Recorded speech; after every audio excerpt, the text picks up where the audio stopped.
Shalom, all praises to Yahweh, Ba'Shem Yahushua, Ba'Shem HaRakah double honors to the apostles and elders, great millstone at Rawal, and Shalom to the brothers doing the work of sincerity and truth.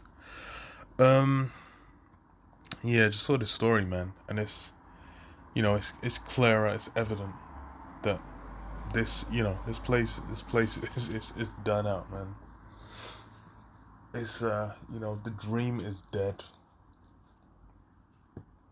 and whatever the idea, the appeal seems to be that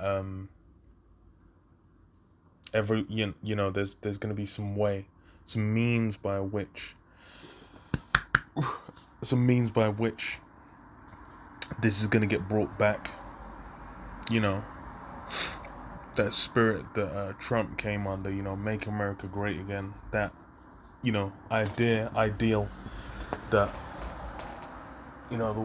the Western world, Esau's stronghold, is gonna come back in, into its former might, or perceived glory as they view it as. But this is something that is not going to occur, and what that entails is is this further destruction for those on the bottom anyway, and the random peons. These guys are going to get broken down, so they can be made to to yearn and crave for that charagma. So that says, what petrol prices rise. This is in the Guardian. It says the petrol price rises, average cost of filling a car tops £100. Yeah, and look at them prices. That's that's tragic. I think it cracked over £1, £1, a litre.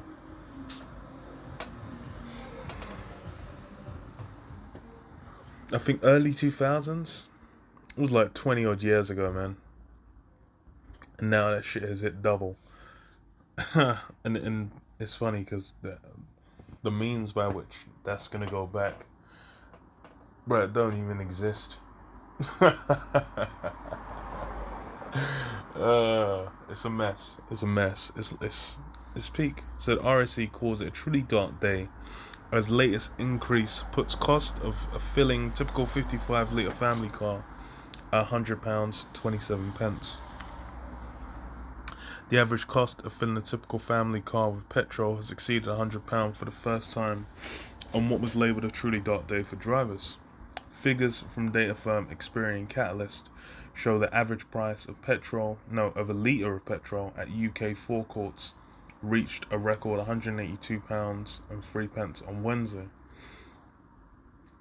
This was an increase of 1.6p compared with Tuesday. Take it. Man said it went up 1.6p in a fucking day. Like, hello? Yes, that's nuts. Taking the average cost of filling a 55-litre family car to £100, 27 pence.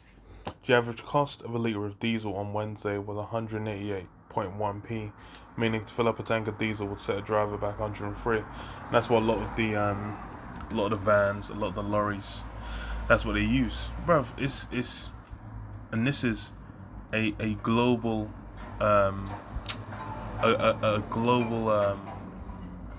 globalized supply chains for a variety of fields. When it's when a place like, especially in the UK has like a lot of food places. They'll be getting they'll be making cuisines from all over the place, where you have a wide variety of fucking ingredients that don't grow in the UK. So you're gonna have to get a bunch of shit from overseas, and that just means the import culture has been legendary. So it's like all that fuel price going up, everything's gonna go up. Them men having to pay more, and that's not to mention with the UK special of merry old Brexit. That's made everything fucking better. It's funny as hell, man. Man over here gonna feel the pain. So that says the REC's Simon Williams said it's a truly dark day for drivers, with petrol now crossing the thoroughly depressive threshold of £100 a tank. There's almost certainly going to be upwards inflationary pressure which is bad news for everybody. While fuel prices have been setting new records on a daily basis, households up and down the country may never have expected to see the cost of filling an average-sized family car reach 3 figures. It's peak, because especially when you get to more rural areas, you need to be driving to be getting around, because like the first of all, it's like the buses are a bit more consistent, but they're expensive too. And then as well, it's like a lot of the trains are fucking trash, especially like National Rail. Them man, them trains are not nearly as reliable. So depending on where you work, depending on how many towns you need to go over, you can get peak. But hey, that's how Reuters says. The RSC. Actually, mad man said you fill the tank for £100. It's like, how long is that even gonna last? Yeah, it's like people are gonna be done out, man. People are gonna be done out, and it's those on the bottom. Like that's I can see people coming, and Jesus, I can see people clamoring for the Karagma, man. To be integrated into that system. Because why? They're basically going to be at a point where it's just like, damn, this shit ain't working out. This shit's dead, man. This shit's over. The dream no longer lives. REC is calling for the government to step in to cut fuel duty further or temporarily reduce VAT to help drivers. I mean, they temporarily reduced VAT on a few things before, but now they had to put it up. Because now it's like, man freed up all that money. Surprise, surprise, inflation's a thing, and now also there's a war that kicked off, reducing the amount of goods that can kind of get out. It's funny as hell. So in the spring statement in March, petrol retailers have been accused of profiteering and not passing on the 5p cut to fuel duty. Bruh, I'm like, that's been a thing since the beginning of time, bro.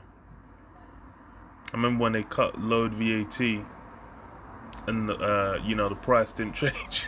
But then when VAT went up, the price did change, man. Fucking funny. On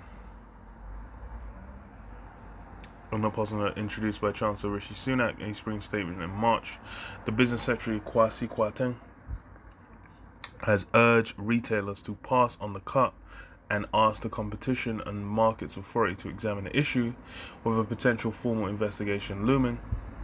Howard Cox, the founder of Fair Fuel UK campaign, defending retailers claiming oil refineries were to blame, he said, with what they are paying for crude oil, the numbers do not stack up. The falling price of oil is not being passed on. Yeah, everyone's fucking everyone else. And that's part of like why this place is done out, man. Like, the illusion, the veil has been torn down, and it's become evident like this place is a bit of a shithole, man. But what's the appeal? What's the desire? People, they look at America, they look at the West, they're looking at it as they're able to gain something, they're able to acquire a certain kind of lifestyle. They're looking to to be able to build themselves up, get on some kind of level. But all them dreams are dead. Isaiah 47:1, come down and sit in the dust, O virgin daughter of Babylon. Sit on the ground, there is no throne, O daughter of the Chaldeans. For thou shalt no more be called tender and delicate. Yeah, that tender and delicate, that image of, I think they call her Columbia, the woman, the America personified as the woman, where she's holding up like the scales and something else. and it's meant to represent truth, justice, and the American way, as Superman says. All that, the realization that the truth is lies, justice is nowhere to be found, and the American way is rape, robbery, murder. That's how it was built up, and people maintain that power through these same means. These guys are heralding legacies of everything they got was built off what? Death, destruction, and the judgment ain't come for that. They ain't paid the tab, on what they did to gain all that. So yeah, it's now it's been shown that there's all kinds of cellulite on that leg. The leg's out of shape.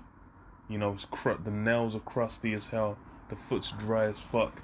The legs, hey, the legs been made. It's been made plain. Take the millstones and grind meal. Uncover thy locks. Make bare the leg. Uncover the locks. Make bare the leg. Uncover the fire. Pass over the rivers. Thy nakedness shall be uncovered. Yea, thy shame shall be seen. I'll take vengeance, and I will not meet thee as a man. Yeah, that nakedness is being shown. It's basically being exposed that, like, look, all this, the dreams, that life that there was so much hope for, actually it's dead. Actually it's shit. But yeah, just a quick one. Shalom. Yabba Shem Shabbat Shem Kakadash Shalom.